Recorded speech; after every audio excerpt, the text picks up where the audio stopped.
Yes, yes. Welcome to the match preparation video for our upcoming fixture against Lions to be played on Sunday, the 23rd of August. Significant game in that if we win, we will all but secure our place in the top four. If we get a draw, we take a huge step. By the same token, even a narrow loss will be significant because goal difference is important with where we are.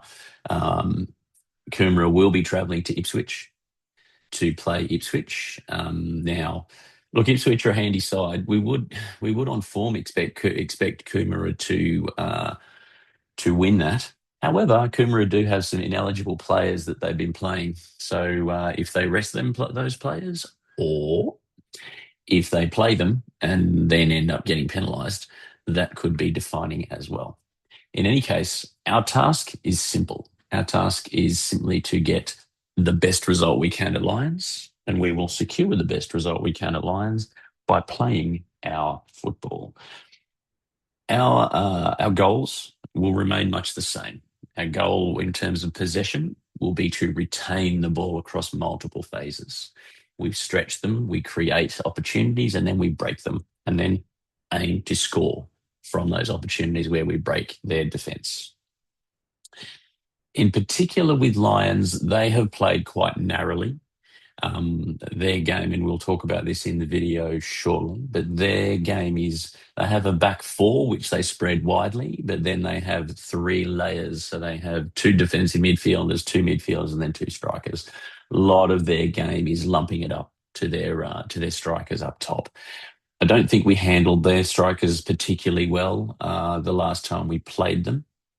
They're the best strikers in the comp without any doubt, really.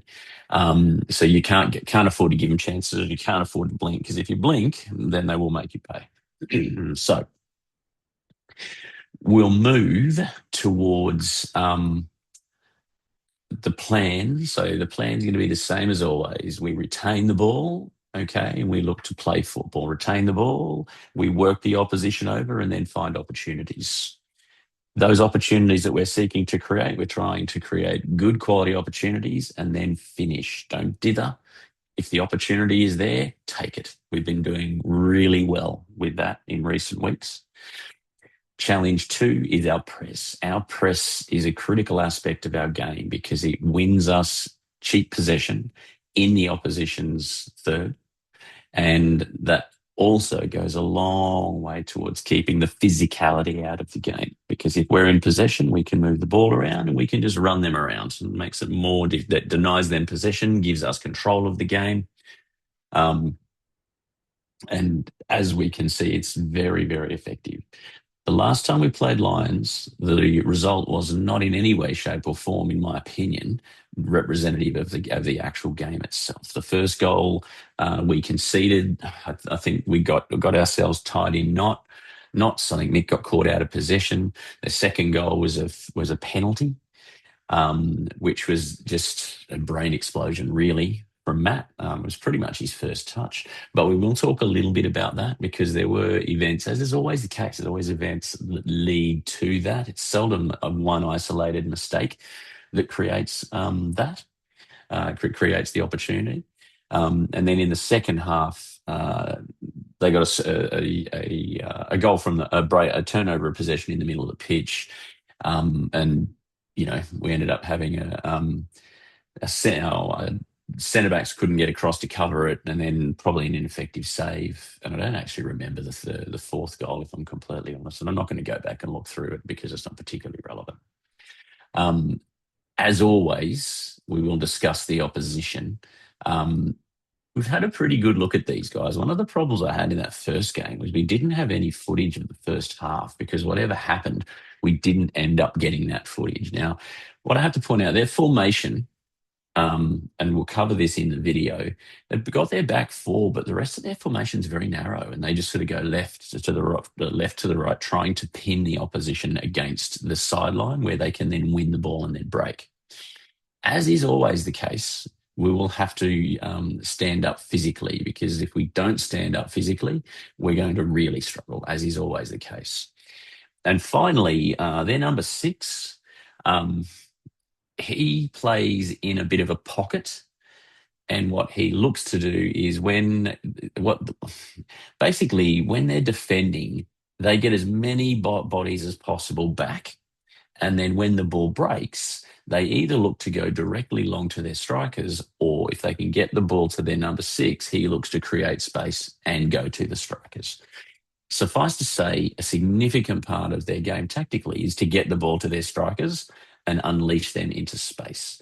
So we need to be ready for that. We need to shut those balls up, or if they are going to lump them up, give them poor quality ball. And then when the ball goes up there, win it, get it out as quickly as we can, recycle it as quickly as we can. But that's it'll be a constant threat. Excuse me. The first section that I was going to talk about. Now, this relates to our press and what I'm pointing out here. So we know how our press works. We've got Luke over here. We've got Mael here. Now, in this instance, Benji's in the wrong spot. Benji needs to be here. And if you look at the dots up top, you can see we've actually got Benji and someone else is marking this chap. So what we need to have is that 4, 1, 1, and then Benji's there. Okay, so that means we're going to force them because their goalkeeper, he doesn't have a big kick on him from the ground. If he picks it up, we know that he can lump it a significant distance, and that's fine. Good on him. But what they do with their back 4 is they try to spread their back 4 to create lots of width and then pass around us, which is why we have to go man for man across the top. Notice, though, that they drop these 2, and this goes into their formation. I can draw their formation just down the bottom here. So what they tend to do is they have a back 4, and then they have 2, 2, and then their strikers. And what tends to happen is all of these 8 players squeeze down into that third, with the exception of the 8. And I'll point this out in the video. So 1, 2, 3, 4. And what you'll find is these other defenders are there. And number 6 will hover somewhere around here, and then they've got their strikers. And their strikers are always up on halfway because they're always looking to try to spring the offside trap. But if we watch this unfold, okay, so he goes that way. Now, notice, as I pointed out before, Benji has dropped back to play as a 10. Now, this is 8 minutes in, so what we want to see is Benji here. So Benji is the 10 steps up to here. Now, it's either Griggsy or Riley, so either the 6 or the 8 steps up on this guy, and then we've got this other bloke here. So what's happened here is Benji's here. You can see on the radar up here, Benji should be there, and then we've got these 2. And what has to happen, obviously, is one of the centre backs needs to step up to take the midfielder. But if we let it unfold, now he's looking up. He doesn't often do that. But what's happened is Mael, I think it is overcommitted. What we want to do is force him onto his right foot, heading away from goals. And then when he tries to kick upfield, he's not going to be particularly successful. He comes across the pitch, and because Benji's dropped into the middle of the pitch, this guy's free, so they'll be able to play out and around. Now, the big issue with this, that's a lot of running for the striker to do. In this case, it's Mael, but whether that's Nathan, whether that's Isaac, whether that's Mael, Benji for that matter, Danny, whoever we put in there at striker, we're just going to cook our striker because it's a lot of meters to be running. So we have to use that man-for-man press. Now we'll go to 26:57.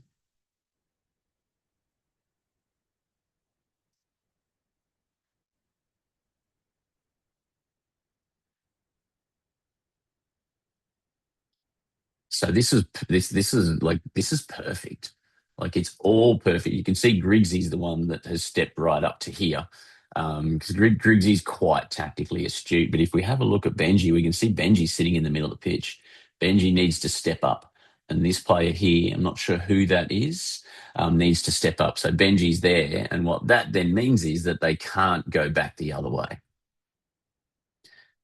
Bang, and now Benji steps up.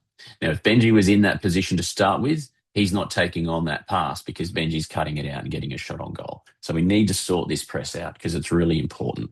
The other thing is when we're pressing in that fashion, we're pressing man for man across the top. Okay, so we basically go man for man across the field. If they break that press and go long to their strikers, that means that, that's potentially stressful. So we need to really, really be on top of that. I'm just going to skip forward a tiny bit. Actually, you know what? I'll just let it roll. So you can see they bomb forward. Max comes across, gets the ball out. We handled these guys pretty well for the most part. One thing I found frustrating when reviewing this was the white. This is their number 6 there, so you can see straight off the bat their number 6. He pretty much roams around a lot. I mean, you could almost be forgiven for saying they've got 2 strikers and a number 6, and everyone else just plays at the back and tries to lump it up front. I'm just going to roll it through because it's going to go back. Now, here we go. So now they roll across, and now we're sliding. Now, this is really relevant. This is actually, this here, this is their right back. This is their right-sided centre back. And this is the other centre back. So they really jam over onto the sideline. And that's what I'm saying. When they do that, there's heaps of space out wider with the width. And that's what we exploited for most of the game. I don't think that's going to change a great deal. And if it does, that's fine because it gives us space and room that we can play through them where we're going. But if we can look to change and exploit that space, that's going to make a big, big difference to us. That's going to cover that's pretty much going to cover the press. But what we're now going to do is just roll back a tiny bit to 828. And this really highlights this formation that they used because we are getting to a point where we need to start to be more mindful of the tactical situation on the field. Okie dokie. And now what you can see, if you look up the top, you can see 4-2-2-2. One of the strikers is hidden by one of our centre backs there. So essentially, as far as lines go, and because they're white, I'll just use the arrows. So they have obviously their keepers there, but they've got their back 4, and they've stretched us wide. They've got this guy and another guy here, so that's their defensive midfield. And then they've got another 2 in here, and then they've got the strikers up front. That really hasn't illustrated it as well as I would have liked. I'll get rid of that. But if you look up at the top on the map, you can see back 4, 2, 2, and then the 2 up front. The strikers are almost always going to be on halfway, looking to try to use their speed to exploit a break. So we'll get rid of that and just let it roll. In theory, there we go. Okay, so yeah, the beauty of this situation is we've executed this man-to-man press. No one's over committed, which is good.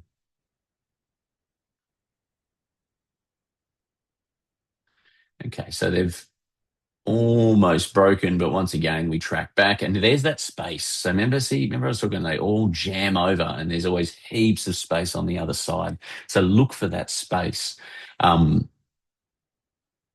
903. I'll just let it roll through because it's about 20 seconds further on. But have a look at how this is a good chance to illustrate it. Have a look at the numbers that they have. You can see on the radar. I might use purple. This is their right-sided centre back. Do you know what I mean? And their left back, you can see that he's here, and that's their left centre back. But look at all the players; they really do all slide across to try to jam us into the sideline. And what we can then do is exploit this space. Okay, now we don't have Luke Williams for this fixture, which is a big out for us, particularly against this team, because he really does allow us to use that speed to exploit that width. But what we can do is we can use Luke Payne with overlapping runs to get in behind and then cross the ball, because the fact that the right back is often going to be pulled all the way over will create those opportunities. Similarly, we can have the same opportunities with Zach Millichet on the right hand side, or Major. Major exploited that a lot in this fixture. So we'll just keep rolling it. So you can see now in this situation, if we can get the ball, okay, so if we can get the ball and then find the width, on Sunday, that's probably going to be Mayel to start with. But if we've got Griggsy, we've got this, if we can find a way to get the ball out to Luke Payne, okay, however, there's nothing but space that we can exploit. We can we can drive directly to goal from there, and they're going to be busy coming across. And because they're all running across, that's going to create opportunities. Gosh, there was a lot of glare on this footage. Just realizing how much glare there was from the ground itself. So we'll let that roll through, but you can see how far they jam across.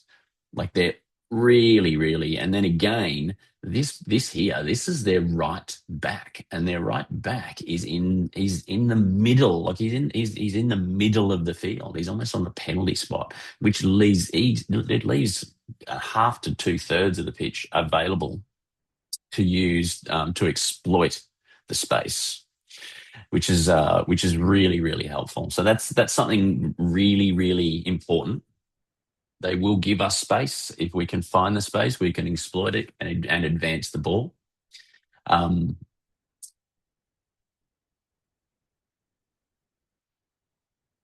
What I'd also want to go forward to, and this just talks in keeping with that theme. If I go to 23:39, this is just a good example of stretching them.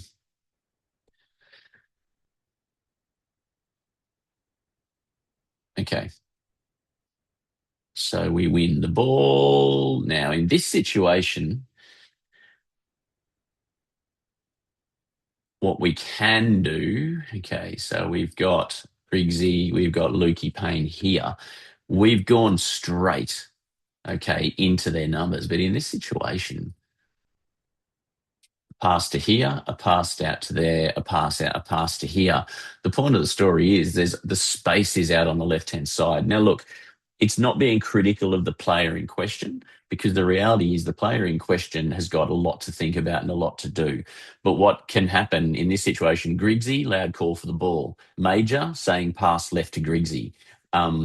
Luke Williams, Luke Payne screaming for the ball out wide, and then we exploit that. Because have a look at how narrow they are and all squeezed against the sideline. Okay, now they may change this. It wouldn't surprise me. A lot of the stronger clubs, and Lions is a stronger club, and they've got good technical direction.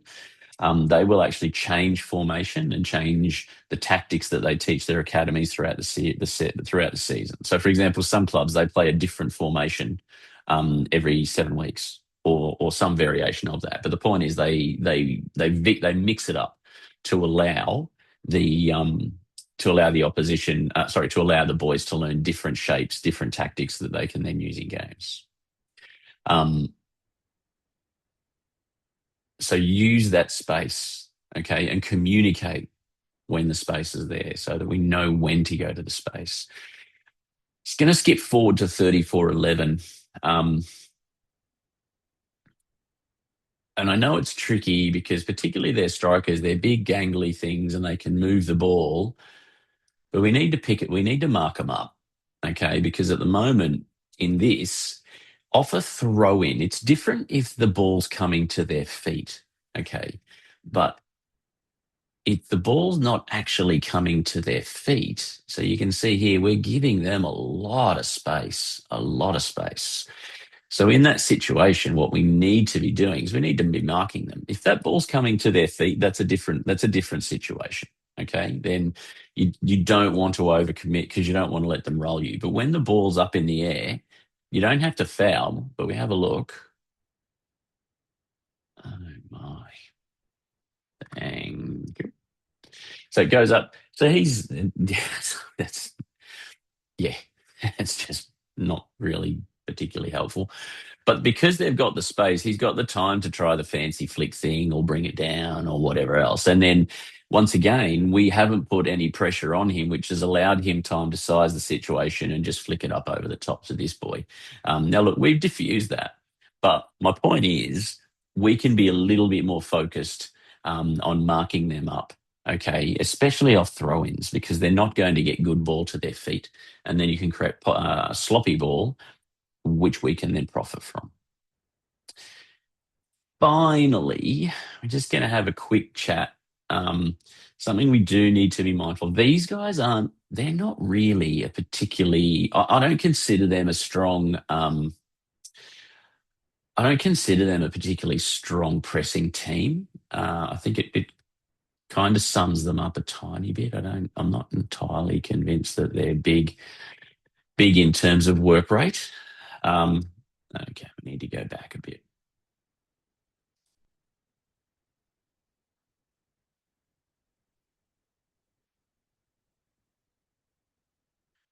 Okay, so this is the situation. So here we are. Now, I believe it's Francis is on the ball. Francis had a really good game. Okay, so he's obviously got these options. He's not comfortable going to Luke Payne, and I don't mind that. But in this situation, I think the ball's going to go to Max. We've got Riley dropping in, but in this situation, it could be easier to go to Mick, but to aim a pass sort of here, and then Mick can take it wide of his goals, and then he can find Max. The problem is going directly to Max being a longer pass. If it's a firm pass, then that brings in the potential for a miscontrol, and this is a dangerous spot to fail to control the ball. So we can use Mick. Just make sure it's going across the goals so he's not under pressure, feeling as though if he misses it, it's going to go into the goal, because then he's possibly likely to go long. So we've got to watch this pass, because the pass we execute. Now, in that situation, by the time we've done that, they're all going over. You could probably, by the time you've kicked it, you could just switch back and go to Luke Payne. Now, admittedly, Francis hasn't been playing at centre back a great deal for us, so we just need to be respectful of that. If we've got Zach in there, Zach's probably going to play that differently, just because he's been more experienced in that position. But the ball goes over. Now, it's not the best pass. It hasn't gone to Max, and that allows them to take, well, I don't know whether that was shot or a really ugly touch, but in any case, so this happened on 33:43. Okay.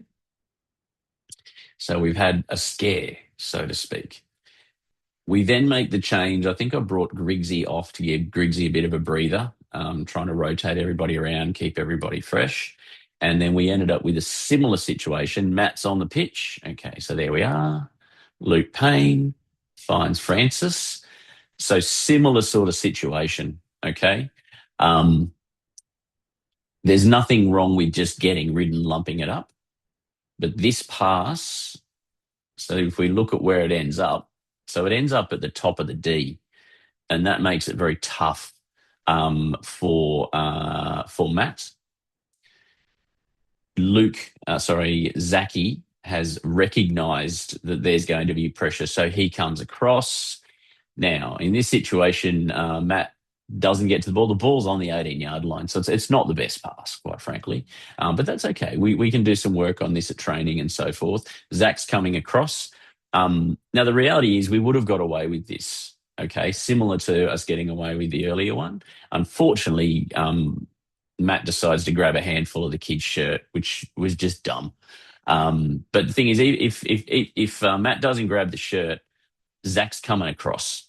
Okay, so Zach's coming across, so we're going to get men in behind the ball as it ends up there, and Zach would have done exactly that. He would have just kicked it out. And look, Matt's having a bit of a malfunction there, and that's fine. It happens. But there's nothing wrong with that. It's an unfortunate way to concede a goal. It's just a matter of players in new positions, but we will work on that. Okay, it's as simple as that. That concludes what I wanted to talk about as far as preparation for the game tomorrow goes. Actually, I do have one more thing. This is something you're all going to be very interested in.